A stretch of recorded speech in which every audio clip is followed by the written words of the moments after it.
Hello every one. So எல்லோரும் எப்படி இருக்கீங்க? ஸோ ரோஸ்மேரி எசன்ஸ் வந்து எப்படி பண்ணணும் அப்படிங்கிற மாதிரி நிறைய பேர் என்கிட்ட கேட்டிருந்தீங்க. So I am a bachelor. So என்னோடய கிச்சன் வந்து இந்த மாதிரி தான் இருக்கும். நான் இண்டக்ஷன் தான் யூஸ் பண்ணிகிட்ருக்கேன்.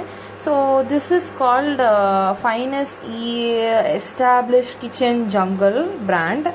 ஸோ இதில் வந்து நான் என்ன பண்ணியிருந்தேன் அப்படின்னா ட்ரைடு ரோஸ்மேரி லீவ்ஸ் வாங்கியிருந்தேன். ஸோ ரோஸ்மேரியை ட்ரை பண்ணி வச்சுருப்பாங்க.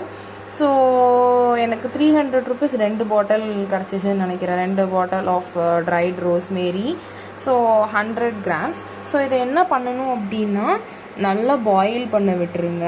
லைக் வாட்டரில் தான் நான் வந்து பண்ணுவேன். நீங்கள் ஆயிலில் கூட பண்ணலாம், பட் ஆயில் கன்சப்ஷன் வந்து அதிகமாக இருக்கும். ஸோ வந்து வாட்டரில் வந்து இந்த ட்ரைடு, அதுக்கப்புறம் உங்களுக்கு தேவைன்னா நீங்கள் வந்து ஆனியன்ஸ் போட்டுக்கலாம். நான் வந்து hibiscus leaves and hibiscus flower போட்டிருந்தேன். அண்ட் உங்களுக்கு என்னென்னா இது கூட நீங்கள் வந்து நல்லா ட்ரை பண்ணணுமோ அது எல்லாமே போட்டு நல்லா கொதிச்சு வரட்டும். அண்ட் ஒரு 10 மினிட்ஸ் 15 மினிட்ஸ்க்கு அப்புறம் நல்லா ஆற வச்சு ஒரு ஸ்ப்ரேயபிள் கண்டெய்னரில் மாற்றிக்கோங்க. So this is that video of making rosemary essence. இப்படி தான் பண்ணணும். பாய்.